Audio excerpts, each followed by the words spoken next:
Hello बच्चों, आज हम पढ़ेंगे अध्याय 1। अध्याय का नाम है हमारे आसपास के पदार्थ।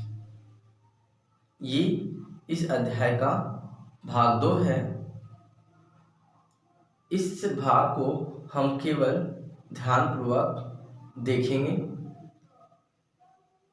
और इस वीडियो को देखने के बाद आपके वीडियो के डिस्क्रिप्शन में PDF फाइल का लिंक दिया होगा, उसमें क्लिक करेंगे, फिर डाउनलोड में क्लिक करेंगे और इस नोट्स को अपनी कॉपी में उतारेंगे और ये PDF फाइल इस रूप में होगा।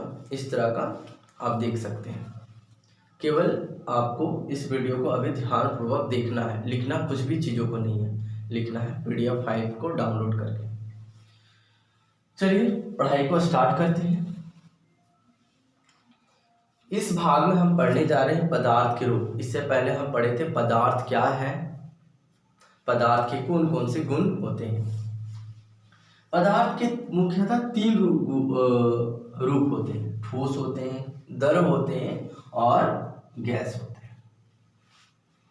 अब हम जानना चाहते हैं कि ये तीनों में अंतर क्या होता है। 3 रूप कह रहे हैं ना, तीनों में अंतर क्या है। सबसे पहले इस चित्र को ध्यानपूर्वक देखते हैं। ये ठोस है। ठोस के कण बहुत नज़दीक होते हैं। इन कणों के बीच में जो आकर्षण बल होता है बहुत मजबूती से होता है, बहुत ज़्यादा होता है। इन दोनों के बीच में लगने वाला बल को कहते हैं अंतराणिक बल, जो बहुत ज़्यादा होता है, जो एक दूसरे कण को खींचे रखता है। ये द्रव है। द्रव के कण थोड़े दूर दूर में होते हैं, थोड़े फर्क होते हैं, इसीलिए और गैस के कण के बीच की दूरी बहुत ज़्यादा अधिक होती है। अब देखते हैं अंतर क्या है। ठोस का आकार और आयतन दोनों निश्चित होता है। आकार भी निश्चित, जैसे ये मार्कर ठोस है, इसका आकार भी निश्चित है और आयतन भी निश्चित। आकार ये निश्चित है, इसको हम बदल नहीं सकते, और आयतन भी निश्चित है क्योंकि ये इस स्थान को घेर रहा है, उसमें उस जगह हम कोई भी चीज़ों को इस जगह पर हम नहीं रख सकते। तो इसलिए हम कह सकते हैं आकार और आयतन दोनों निश्चित होता है। द्रव का केवल आयतन निश्चित होता है, आकार निश्चित नहीं होता। उसको द्रव को जिस बर्तन में हम रखते हैं उसी का रूप यानी उसी का आकार को ग्रहण कर लेता है। जैसे हम कोई द्रव को हम रख दिए ग्लास में तो वो ग्लास का आकार ले लिया, उस द्रव को हम बोतल में डाल लिए तो बोतल का आकार ले लिया। गैस का ना आकार निश्चित होता ना आयतन, दोनों में से कुछ भी नहीं। यहाँ गैस फैला हुआ, इसका क्या आकार है? कोई भी आकार नहीं। इसका आयतन भी निश्चित नहीं होता, यानी गैस का आकार और आयतन दोनों निश्चित नहीं होता। ये असंपीड्य होते। असंपीड्य का मतलब होता है दबाने पर वो दबता नहीं। ये जैसे ठोस है, इसको हम दबाना चाह रहे हैं, दबेगा क्या? नहीं। ये बोर्ड भी ठोस है, इसको हम दबाना चाह रहे हैं, ये दबता नहीं है। ये यानी ये ठोस क्या होते हैं? असंपीड्य होते हैं। द्रव संपीड्य होते हैं, ये अत्यधिक संपीड्य होते हैं। जैसे द्रव को दबाएंगे तो भी वह पानी है तो थोड़ा बहुत दब जाता है। गैस यहाँ पूरे रूम में फैला हुआ है। अगर हम पूरे रूम के गैस को अगर सिलेंडर में बंद करना चाहें तो वो बंद कर सकते हैं, यानी ये दब सकता है। एक बैलून है, बैलून में भी गैस भरा हुआ, उसको हम दबाना चाहें तो पूरा दब जाता है। तो इसलिए हम कह सकते हैं गैस संपीड्य है। जो दबता है, दबाने पर दब जाए उसको संपीड्य कहते हैं, जो नहीं दबे उसको असंपीड्य कहते हैं। यानी ठोस असंपीड्य होता है और द्रव और गैस संपीड्य होता है। ठोस बह नहीं सकता, ठोस नहीं बह सकता। ये मार्कर, बोर्ड, बल्ब, बहुत सारी चीजें ठोस ये बह नहीं सकता। द्रव तरल होते हैं, ये बह सकता है, और गैस भी बह सकता है। जैसे हम कहते हैं ना हवा बह रही है, हवा क्या है? एक प्रकार का गैस है, बह रही है। तो गैस बह सकता है, जैसे कि सिलेंडर में LPG गैस भरा हुआ, उसको खोल दे तो तुरंत बह जाएगा। तो गैस बह सकता है।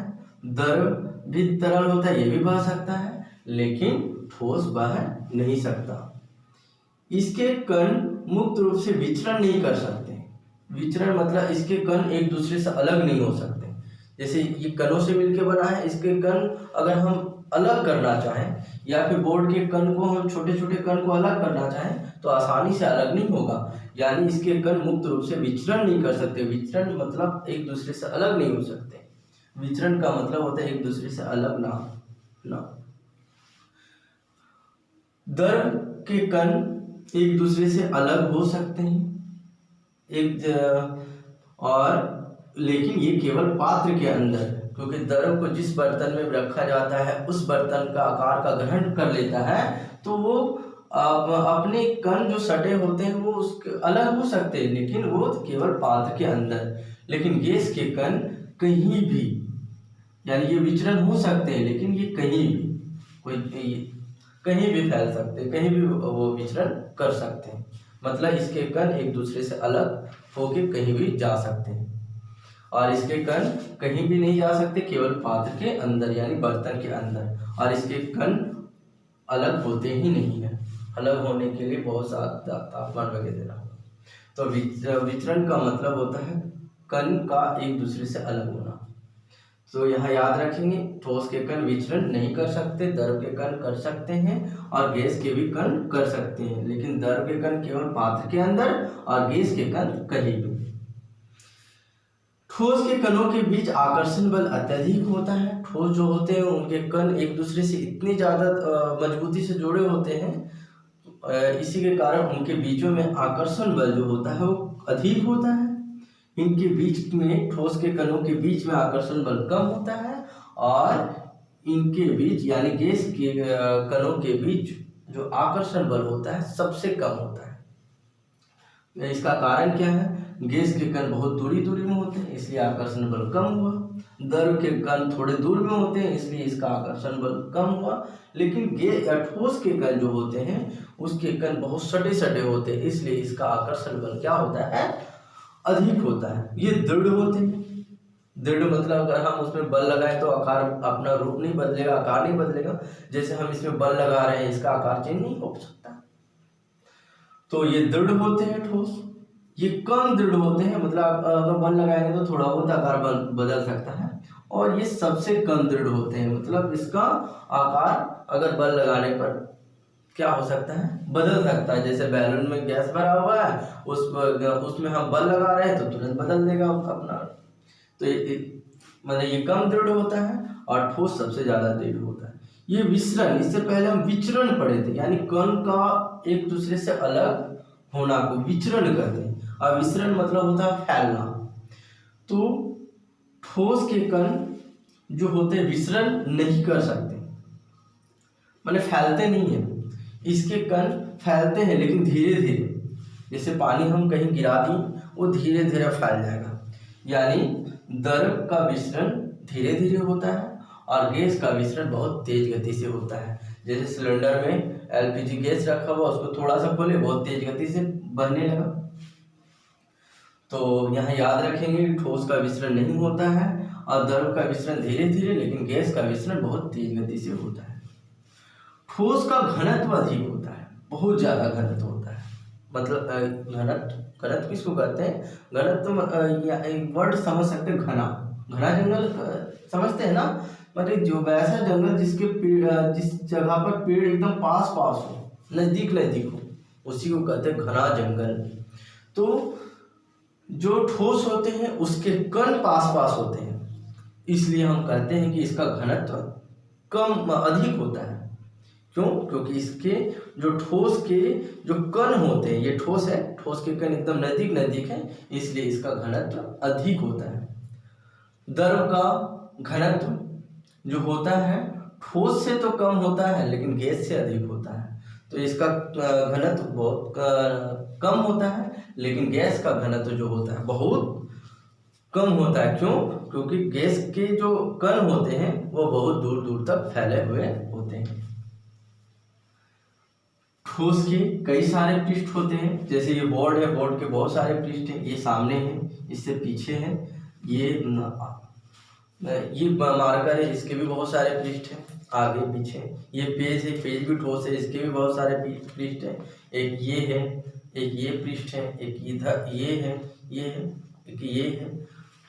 मतलब ठोस के बहुत सारे पृष्ठ होते हैं, लेकिन द्रव के केवल एक पृष्ठ होते हैं। अब वो बताते हैं पृष्ठ कहाँ होता है। पृष्ठ मतलब होता है सतह। तो द्रव के केवल एक पृष्ठ है, वो ऊपर दिख रहे हैं, ये ग्लास है, ग्लास में पानी भरा हुआ है, मतलब ये सतह है केवल। तो द्रव के केवल एक पृष्ठ होते हैं और गैस के कोई भी पृष्ठ नहीं होते। गैस के कण तो फैले हुए होते हैं ना, इसलिए गैस के कोई भी पृष्ठ नहीं होते। यहाँ याद रखिएगा, ठोस के बहुत सारे पृष्ठ, द्रव के एक पृष्ठ केवल ऊपर, और गैस के कोई भी पृष्ठ नहीं होते। ठोस के अणु पास पास होते हैं, हम तो अभी दिखा चुके हैं, और द्रव के अणु थोड़ा दूर दूर, लेकिन गैस के अणु बहुत दूर दूर होते हैं। अब आपकी किताब में कुछ प्रश्न दिया है, उसका आंसर और प्रश्न को समझेंगे और जानेंगे। प्रश्न ये दिया हुआ है, बढ़ते हुए घनत्व के क्रम निम्नलिखित को व्यवस्थित करें। जैसे कि कुछ चीज दिए हुए हैं, जैसे यहाँ दिया वायु, चिमनी का धुआं, शहद, जल, चौक, रुई और लोहा। इसको हमको घनत्व के, बढ़ते हुए घनत्व के क्रम में व्यवस्थित करना है। यानी सबसे पहले कम घनत्व वाली चीजों को लिखना है, और उससे धीरे धीरे धीरे धीरे ज्यादा घनत्व वाली चीजों को लिखना है। जैसे इसका आंसर हो जाएगा, वायु का घनत्व सबसे कम होता है क्योंकि उसके कण दूर दूर, उससे ज्यादा घनत्व चिमनी का, उससे ज्यादा घनत्व रुई का, जल का उससे ज्यादा, शहद का उससे ज्यादा घनत्व, चौक का उससे ज्यादा घनत्व, और सबसे ज्यादा घनत्व होता है लोहा का, क्योंकि लोहे के जो कण होते हैं बहुत नजदीक नजदीक होते हैं। अब कुछ टिप्पणी भी लिखने आप किताब में दिया हुआ है। जैसे दृढ़ता पर टिप्पणी, सबसे पहले हम समझते हैं दृढ़ता क्या है। बाह्य बल के विरुद्ध अगर आकार में परिवर्तन ना हो तो उसी को हम दृढ़ता कहते हैं। जैसे कि ये मार्कर है, ये भी ठोस है, इसमें बल लगा रही है, अपना आकार में परिवर्तन नहीं ला रहा है, तो हम कहेंगे कि ये दृढ़ है, यानी ठोस दृढ़ होता है, और द्रव और गैस दृढ़ नहीं होता है। असंपीड्यता, संपीड्यता कणों के बीच, हम जानते हैं कि कण के बीच में क्या होता है, रिक्त स्थान होता है। रिक्त मतलब थोड़ा थोड़ा खाली स्थान होता है, जिसको बाह्य बल से क्या आ जाता है, वो समीप आ जाता है। अगर हम बल लगाएं तो वो धीरे धीरे क्या आने लगता है, समीप आने लगता है। वो कण क्या होते हैं, सटने लगते हैं, तो उसी को संपीड्यता कहते हैं। संपीड्यता मतलब वो अगर हम बल लगाएं कोई भी चीज़ों पर तो वो सटने लगे। हम जानते हैं कि कण के बीच में रिक्त स्थान होता है, अगर हम बल लगाएं तो वो कण क्या आने लगते हैं, समीप आने लगते हैं, यानी नजदीक आने लगते हैं। तो कणों के नजदीक आने के गुण को हम कहते हैं संपीड्यता। यानी सबसे ज्यादा संपीड्यता किसका होता है, गैस का। या इस रूम में बहुत सारे गैस भरे हुए हैं, इसको हम सारे गैस को एक सिलेंडर में बंद करना चाहें तो कर सकते हैं, लेकिन उससे कम संपीड्यता होता है द्रव का, सबसे कम संपीड्य होता है ठोस का, सबसे ज्यादा संपीड्यता गैस का, और सबसे कम संपीड्यता होता है ठोस का। अब आती है तरलता। तरलता, बहने के गुण को तरलता कहते हैं। कोई भी चीज में अगर बहने का गुण है तो हम समझ जाएंगे कि वो चीज क्या है, तरल है। तो तरल कौन होता है, द्रव और गैस। ठोस तरल नहीं होता, क्योंकि ठोस बह नहीं सकता। बहुत सारे चीज ठोस है, कोई भी चीज ठोस बह नहीं सकता। तो तरलता किसको कहेंगे, बहने के गुण को। तो तरल कौन चीज, क्या चीज है, द्रव और गैस। आकार अब जानते हैं, आकार ठोस अधिकतम अंतराणिक बल द्वारा घिरे होते हैं। ठोस में बहुत ज्यादा अंतराणिक बल लगा होता है, इसलिए ठोस का आकार जो होता है वो निश्चित होता है, और द्रव और गैस का आकार निश्चित नहीं होता। वो जिस बर्तन में रखा जाता है उसी का आकार ग्रहण कर लेता है। अब आते हैं गतिज ऊर्जा। कणों की गति, कणों की गति के गुण को कहते हैं गतिज ऊर्जा। मतलब हम जानते हैं कि कोई भी पदार्थ कण से मिलकर बना हुआ है, इसकी गति के गुण को क्या कहते हैं, गतिज ऊर्जा। सबसे ज्यादा गतिज ऊर्जा होती है गैस में, और सबसे कम गतिज ऊर्जा होती है ठोस में, और द्रव में ठोस से कम, ठोस से ज़्यादा और द्रव से अधिक गतिज ऊर्जा होती है गैस में, यानी सबसे अधिक गतिज ऊर्जा गैस में और सबसे कम गतिज ऊर्जा ठोस में। अब पढ़ते हैं घनत्व। प्रति इकाई आयतन के द्रव्यमान को, प्रति इकाई आयतन के द्रव्यमान को क्या कहते हैं? घनत्व। यानी इकाई द्रव्यमान में जो भी स्थान को घेरती है, जो भी स्थान को घेरी उसको कहते हैं आयतन। यानी हम समझेंगे यहाँ घनत्व किसको कहते हैं? प्रति इकाई आयतन के द्रव्यमान को क्या कहते हैं? घनत्व। घनत्व को हम दिखाते हैं रो से, इसको कहते हैं रो। द्रव्यमान को m से दर्शाते हैं और v से दर्शाते हैं आयतन को। इस घनत्व का SI यूनिट kg पर मीटर क्यूब होता है और CGS यूनिट ग्राम पर सेंटीमीटर क्यूब होता है, यानी छोटा यूनिट ग्राम सेंटीमीटर क्यूब होता है और SI यूनिट kg पर मीटर क्यूब होता है। जो जिस भी तरह का अगर दिक्कत आए तो हमसे पूछ सकते हैं।